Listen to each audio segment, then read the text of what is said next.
జిల్లాలో మహానాడుకు సంబంధించిన భూమి పూజ కార్యక్రమం ఘనంగా జరిగింది. ఈ భూమి పూజ కార్యక్రమంలో కోవూరు ఎమ్మెల్యే వేమిరెడ్డి ప్రశాంత్ రెడ్డి పాల్గొన్నారు. ఈ సందర్భంగా నెల్లూరు జిల్లా చరిత్రలో తొలిసారి మహానాడు కార్యక్రమాన్ని అత్యంత వైభవంగా నిర్వహిస్తున్నామని ఆమె తెలిపారు. సుమారు 200 ఎకరాలకు పైగా స్థలంలో 27, 28, 29వ తేదీల్లో మహానాడు జరగబోతోందని చెప్పారు. ఇక ఈ మహానాడులో అనేక కీలక నిర్ణయాలు తీసుకోబోతున్నట్లు చెప్తున్న వేమిరెడ్డి ప్రశాంత్ రెడ్డితో మా correspondent Naresh face to face. Nellore వేదికగా మహానాడు కార్యక్రమం ఈ నెల 27, 28, 29 3 రోజుల పాటు కూడా జరిపించేందుకు కూడా పార్టీ కేడర్ అంతా కూడా సంసిద్ధమైనటువంటి పరిస్థితి కనపడుతోంది. ప్రత్యేకించి కూడా మహానాడు భూమి పూజ కార్యక్రమం ఇక్కడ 10 గంటల నుంచి కూడా స్టార్ట్ అయింది. పూర్తి స్థాయిలో కోవూరు నియోజకవర్గం సంబంధించినటువంటి ఇఫ్కో కిసాన్ సెజ్లో 200 ఎకరాల్లో ఈసారి ఈ యొక్క మహానాడు జరిపించేందుకు కూడా అంతా కూడా పూర్తి స్థాయిలో ముందుకెళ్లే పరిస్థితి కనపడుతుంది. మనతో పాటు కోవూరు శాసనసభ్యురాలు వేమిరెడ్డి ప్రశాంత్ రెడ్డి గారు ఉన్నారు. మాట్లాడే ప్రయత్నం కూడా చేద్దాం. మేడం గారు, ప్రధానంగా నెల్లూరు జిల్లాలో ఆవిర్భావం నుంచి తొలిసారి జరుగుతున్నటువంటి మహానాడు కార్యక్రమం తొలిసారిగా కూడా మీ కోవూరు నియోజకవర్గంలో జరుగుతుంది కదా, ఎలా ఉంది మేడం? నిజంగా నెల్లూరు జిల్లా కోవూరు కాన్స్టిట్యున్సీలో ఈ మహానాడు 44 సంవత్సరాల ప్రస్థానంలో మొట్టమొదటిసారిగా ఇక్కడ జరిపేందుకు నిర్ణయించిన పెద్దలు ముఖ్యమంత్రి చంద్రబాబు నాయుడు గారికి, వర్కింగ్ ప్రెసిడెంట్ నారా లోకేష్ బాబు గారు అయిన మొట్టమొదటిసారిగా మహానాడు ఇక్కడ జరుపుకుంటున్నందుకు మేమందరం జిల్లా నాయకులము, రాష్ట్ర నాయకులము అందరం కూడా చాలా అదృష్టంగా, కార్యకర్త కానీ ప్రతి ఒక్క కార్యకర్త కానీ అందరూ అదృష్టంగా భావిస్తున్నాం. తమ ఇంట్లో పండుగ జరుగుతున్నట్టుగా అందరూ చాలా సంతోషంగా ఈరోజు భూమి పూజ కార్యక్రమంలో కూడా పాల్గొనడం జరిగింది. తొలిసారి మీరు ఎమ్మెల్యే, తొలిసారి నెల్లూరులో మహానాడు జరుగుతూ ఉంది. ఇది ఒక అదృష్టంగా భావించవచ్చు అంటారా? తప్పకుండా, నిజంగా కూడా ఇది చాలా అదృష్టంగా భావిస్తున్నాను. అయితే పార్టీ కేడర్ అంతా కూడా ఇది ఒక పండుగ వాతావరణంగా 3 రోజుల పాటు జరుపుకుంటున్నారు. సో ఏంటి, ఎలా ఉండబోతుంది అనుకుంటున్నారు ఈ 3 రోజుల పాటు? కార్యకర్తలకు ఏం చెప్పబోతున్నారు? కార్యకర్తలకి 2 రోజులు డెలిగేట్స్ అందరూ వస్తారు, తీర్మానాలు ఉంటాయి. అవన్నీ పెద్దలు, రాష్ట్ర కమిటీ సభ్యులు, అట్లనే రాష్ట్ర వర్కింగ్ ప్రెసిడెంట్, మన నేషనల్ వర్కింగ్ ప్రెసిడెంట్ గారు, ముఖ్యమంత్రి గారు అవన్నీ నిర్ణయాలు తీసుకొని తీర్మానాలు ఉంటాయి.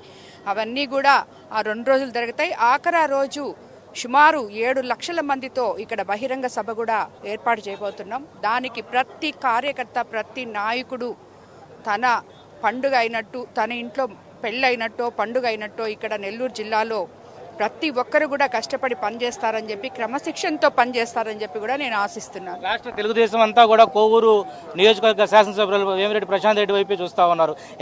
ఎలా ముందుకు తీసుకెళ్లబోతున్నారు అనేది ఒక ఆందోళన అయితే ఉన్నట్టుగా ఉన్నది. మీరేమంటారు? ఈ మహానాడు పండుగ అనేది ఒక్కరు చేస్తే అయ్యేది కాదు.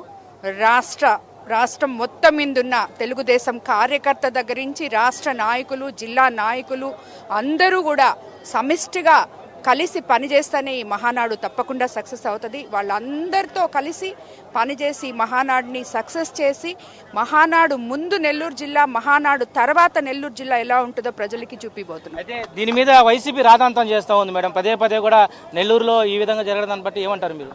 వైసీపీ వాళ్ళు ఏం మాట్లాడుతున్నారో వాళ్ళకి తెలీదు.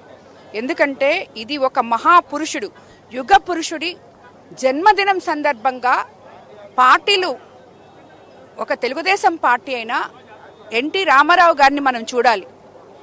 ఆయన జన్మదిన సందర్భంగా ఇది ఈ రోజు కాదు. వీళ్ళు వైసీపీ వాళ్ళు ఇప్పుడు అధికారం ఒక 5 సంవత్సరాలు చేశారు, దాని తర్వాత లేదు. అది ఇప్పుడు వచ్చిన పండుగ కాదు. గత 44 సంవత్సరాల క్రితం యుగ పురుషుడైనటువంటి ఎన్టీ రామారావు గారి జన్మదినం సందర్భించుకొని ఆయన్ని గౌరవించుకుంటూ ఈ ఒక పార్టీ పెట్టి 82లో పెట్టి 9 నెలల్లోనే 83లో అధికారంలోకి వచ్చిన, ప్రజలు నీరాజనం పట్టిన ఒక యుగ పురుషుడి జన్మదినం సందర్భంగా ఈ మహానాడు జరుపుకుంటున్నాం.